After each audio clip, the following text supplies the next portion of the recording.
Connected na ang ating B8 Live sound card sa video okay at tapos itong phone connected na rin, micro to RCA. Kung paano natin may connect ang ating B8 Live sound card dito sa video okay, ang kailangan natin na cable ganito, 2-in-1 RCA jack, mobile to amplifier. To.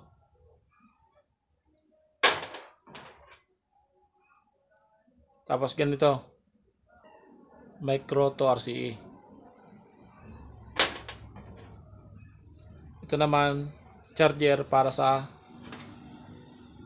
live sound card.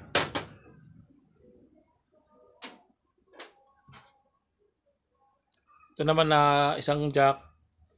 Ito naman ang gagamitin natin para ma-record ang ating pagkanta. Ma-record natin dito sa cellphone.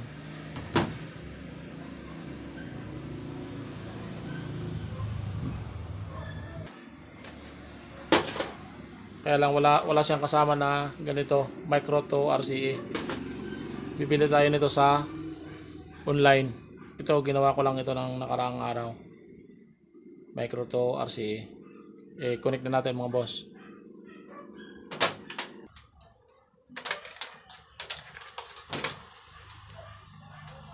Pwede rin hindi na tayo gamit nito.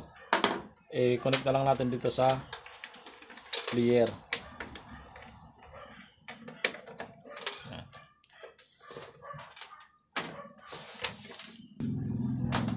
Dito na lang natin saksak.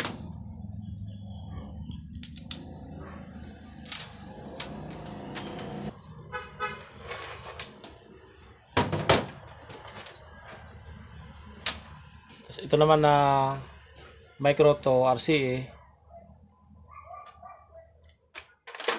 Connect natin ito dito sa company instrument.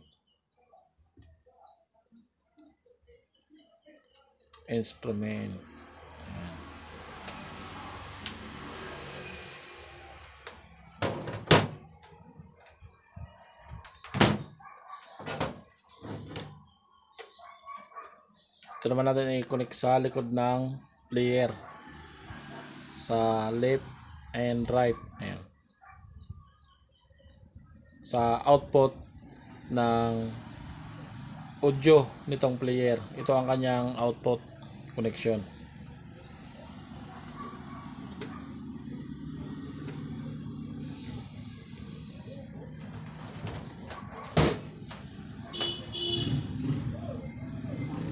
Ito naman na 2-in-1 RCA jack, mobile to amplifier. I-connect naman natin dito sa earphone speaker.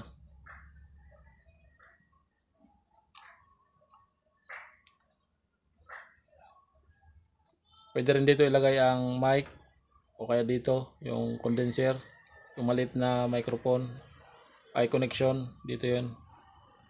So, kung mayroon headset, pwede rin dyan.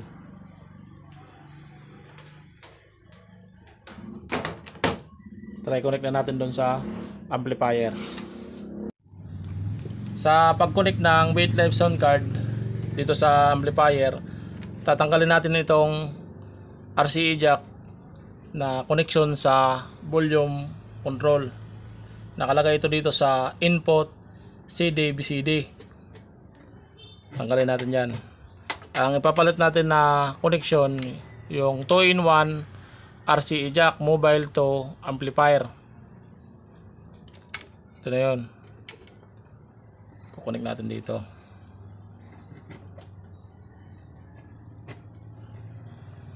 Input. Dito naman sa player, tatanggalin rin natin to na connection niya sa volume control. Papalitan natin ng micro to RCA jack. Ito na yun sa connection niya. So, connect na naman natin dito.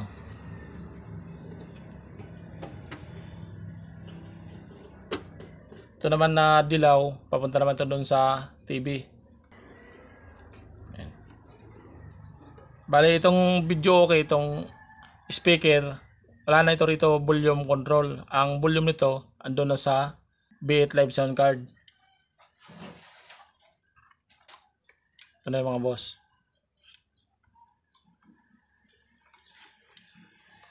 Ito na instrument, ang company. Dito yan nakakabit sa player. Sa output ng player. Ito naman na head earphone speaker. Dito naman nakakonek sa amplifier. Sa input CD, BCD. Ayan. Ayan. Dito naman natin i-connect ang cellphone. Pwede dalawang cellphone. Ayan, live 1, live 2. Pwede dyan. Dito ang pag-record ng sounds. Ito naman sa mic. Ang microphone nito, i-connect natin dito sa player. Connected na ang DVD player sa TV. Ipakita ko naman sa inyo ang connection niya sa microphone. Dito nakakonek ang cord ng microphone. Ayan. Ito naman ang echo ng microphone. Mas maganda kapag dito nakakonek ang ating microphone. Ito naman ang kanyang volume. Ganyan lang mga boss ang pag volume. Ganyan lang kataas. Ganyan pag naka-off. Tapos pag open ganyan lang pag adjust. Kahit medyo mataas yung kanyang echo. Ayan. Ito naman ang player. Amplifier. Naka-open na. Nakalagay sa E and B. Tapos dito CD, BCD. Kung nailagay mo yung jack doon sa tape o kaya sa tuner, ilagay mo rin dito sa tape o kaya sa tuner. Pero doon natin i-connect sa CD, BCD, kaya ilalagay din natin dyan sa CD. Ito naman ang kanyang master volume. Ito sa bass, yun sa kalabog. Ito naman yung sa boses. Ito naman sa kalansing tweeter.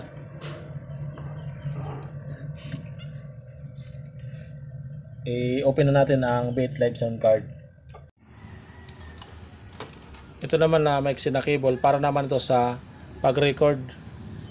Mula rito sa B8 Live Sound Card papunta dun sa cellphone para may record natin ang ating pagkanta. Yan. Pili ka dyan live 1 o kaya live 2. Pwede dalawang phone ang i-connect ito sa cellphone.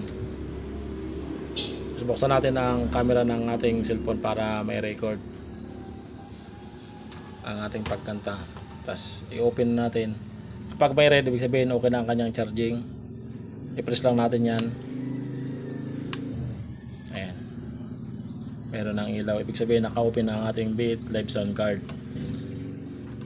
Kung dito mo inilagay ang microphone, dito mo rin i-adjust.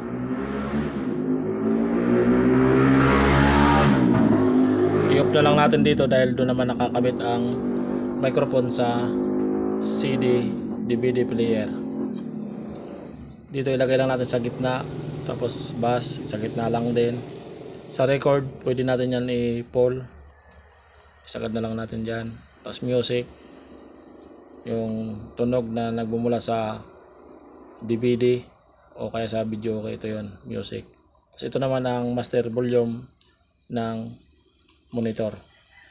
Kapag naka-red ito, mayroong ilaw na red, yan ang nagpapaiba-iba ng boses. Depende lang kung anong gusto mo na boses. Press mo lang yan, yung pula. In nature. Yan. Yan. I-off na lang natin. Ayan, naka-off. Kapag kumakanta na, i-open na natin ang camera ng ating phone. Pwede na yun ma-record. Ayan mga boss, connected na ang ating B8 Live Sound Card sa video okay. At na-connect na rin natin yung player sa TV. Ayan, mayroon na siyang display. Tapos itong phone, connected na rin. Press mo lang video. Ayan. Kaya lang yung ano natin setup ngayon, naka off yung volume para maiwasan na rin natin ang copyright. Kapag natapos na magkanta, press mo lang stop, tapos pwede mo na i-play. Play. Ayan, meron na yan sounds, kaya lang naka-off ang ating video. Okay, para hindi tayo ma-copyright. Yan lang po mga boss, maraming salamat sa panonood sa ating video.